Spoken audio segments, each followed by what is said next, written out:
Good afternoon and welcome to the press conference for the Dainese Superbike race. Obviously one day late, but no less drama for it. In third place we have, of course, John McGuinness. In second place we have Cameron Donald, and our winner is Michael Dunlop. John, this is not an accustomed position for you. Not since 2003 have you sat in here and not been the winner when you finished a race. Just talk us through that last lap. Did you know when you got a pit stop penalty, or were you just trying that hard to stay in the race?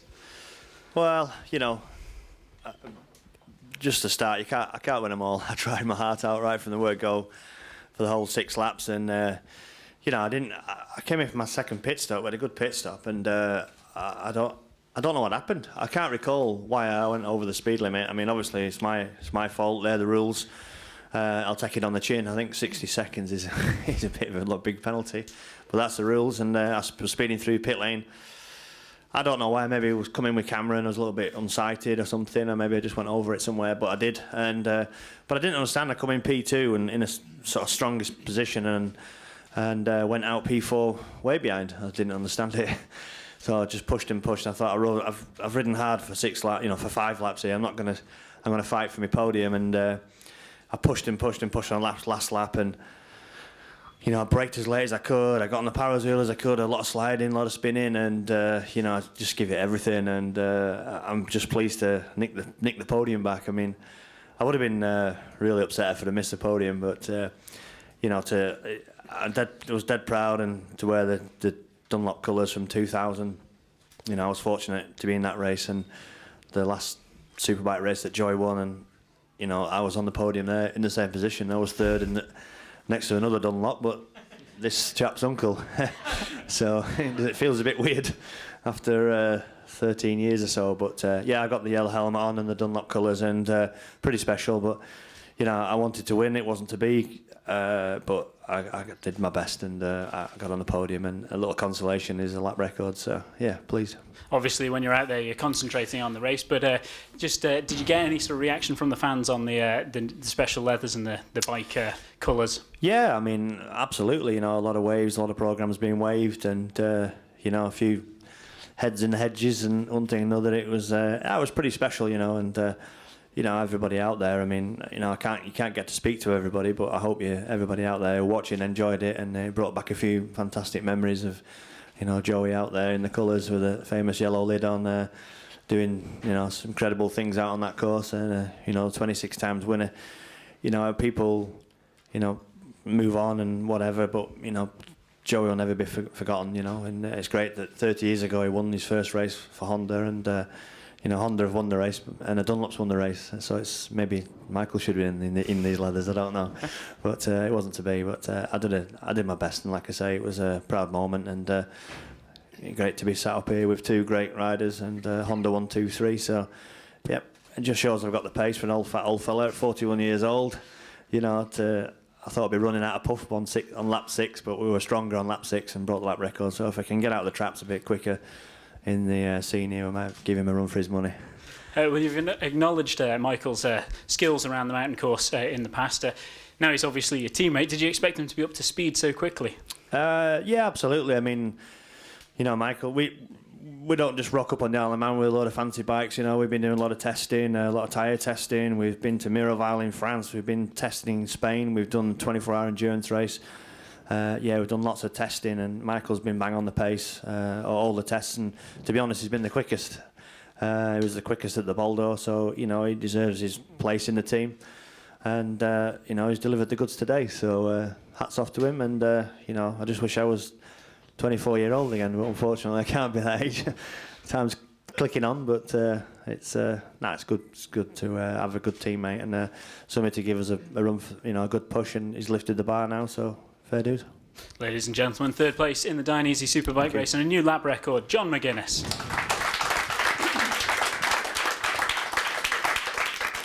Cameron Donald second in the Dainese Superbike race. A bit slow to get started, but once you got into that, you seemed to be really enjoying that race. Yeah, it did take a long time. I think the position I saw on lap 1 was about P9, so I was a long way back. And I wasn't even thinking about a podium at that stage. I was just trying to get used to the bike. We made some changes, and it took me a little while to get used to them due to the lack of practice. And once I came to grips with the bike, we moved ahead and we started lapping a bit quicker, and the boys passed me and I got a bit of a tow, and then some brilliant pit stops really, that helped the effort, and then we were able to push through. So just absolutely thrilled to end up in the podium. As I said, after being so low down at the start of the race, it was pretty special to end up on the box. And it was a bit of a disrupted practice week. Good decision to hold it over until Sunday, in your opinion, then? Yeah, for sure. Like as John was saying, the boys have done a lot of testing. I only left Australia a couple of weeks ago, came back, chose to take a different tack this year. Have been doing a lot of riding in Australia, but not riding my Wilson Craig Superbike, and things a bit of a monster after riding a stock blade back at home. So it has taken me a little while to come to grips with it, but we're there now, and I think we're all in a much stronger position for the rest of the week. Well, you're not going to get away with it. The beard, is it helping you go faster? I don't know. I like it. It's probably got a few flies in it now, but I don't know. I've copped a lot of stick over it, but it certainly hasn't slowed me down. It wasn't on those last 4 or 5 laps, so 3 or 4 laps. So no, it stays. Hey, that's why it's there. Yeah, thank you very much. Well, just for looking ahead to the rest of the week, obviously still plenty of races to come. How are you feeling going into the rest of the week? Yeah, absolutely. I mean, the Super Sport is probably my strongest class, and most favourite bike.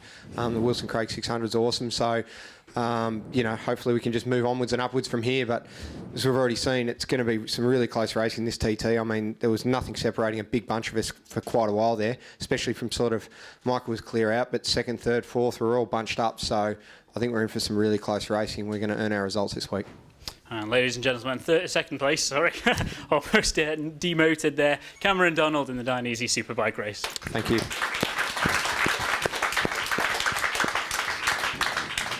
And Michael, you've been waiting a few years for this. Just give us, now you've stood on the top step of that podium, just give us your feelings. Yeah, obviously the Superbike was the main goal for me, and to come here and be John McGuinness's teammate, I knew it was going to be hard. But, John and Michael, both boys made it very easy for me. John's been great. He's been giving me tips how to keep on top of the bike. We've done a lot of testing. The actual Honda Superbike itself has been fantastic. To come back here, especially to win the first Superbike race, it's been a dream of mine, and it's just, I honestly haven't realised that I have won it, and I say just get my head down. There's 4 more races this week, and that's the least of our problem. Once we've got this over our back now, it's time to wake up and start ready for the Super Sport in the morning again, and the Super Stock, which is, we'd like to break off, but we just have to keep our head down and keep battering. Well, you've won before, twice on Yamaha, once on Kawasaki, and now on Honda. Obviously, the Dunlop name highly associated with Honda. 30 years since Joey won. It's got to be quite a special feeling, on top of an incredible feeling for winning the race in the first place. Yeah, it was just fantastic there. And as I said when I was down there, it was no disrespect to John, but when I caught John on the road, I never got to ride with Joey, and I honestly thought, I had to think twice that it wasn't Joey. It was so smooth, and obviously the bike and the leathers and all. It was sort of weird, And as I say, it was probably the closest chance I'll ever get to ride with Joey, because John has took over that mantle of being the new king of the mountain, and to sit there and follow them lines, it was just fantastic for me, and it's a very special moment. And I can't thank enough of people. Honda's put a bit of effort into me, a big effort to make it right, and. The bikes are as equal as anybody else's. Mine is the exact same bike as John's, and John's the exact same as mine, and I can't thank them enough. Well, you did it the traditional way. You put in a big effort at the start and kept that gap all the way through the race. What did the guys tell you in the second pit stop? They just said, Martin's been with me a long time. He says, basically, don't make an arsehole of yourself. Just keep your head down and. Don't get caught with your knickers down, and I says, right, no bother, Martin will do that, and we just, plod it away. He just said, hit the right apexes, and keep me lap, because I knew, for some reason, I kept getting confused, because I knew Cameron was with us, I knew John was with us, but somebody gave me a board saying plus 37, or whatever it was, and I worked out it was Cameron, but Cameron was lower down number than John, and I was getting confused a bit, and when I came into the pit, I said, what's really going on here, and then obviously John had got a penalty, which I didn't know, and it was weird then, and then at that stage I just said, look, just last 2 or 3 laps, I could see the boys, just kept them in sight, played along, just kept hitting me apexes and make sure I didn't do anything wrong. I was really scared of the bike breaking down, I've led 5 races here and broke down, and but the Superbike was unbelievable, just hot air of apex, handled lovely. done everything I wanted to do, and the main thing for me was to win the race, and to do it here, to win a Superbike race is just fantastic. Well, of course, you're racing tomorrow, so there can't be too big celebrations tonight. But what about the rest of the week? Are you obviously going to be aiming for that senior win as well?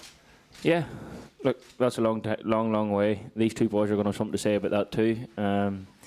As John shows, you know, he's still quick. You know what I mean? And Cameron, as I said, he's just getting into his groove. The rest of the boys will be coming too. You know, next Friday's race is going to be hot and heavy, but as I say, there's a lot more racing to be done before that, and a lot more fair bashing. So the main thing is concentrating, getting the 600 today. I love riding the 600 around here, and it's a new thing for me riding the 600 Honda.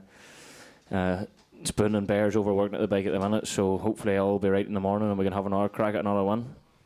Well, ladies and gentlemen, the winner of the 2013 Dainese Superbike race, Michael Dunlop.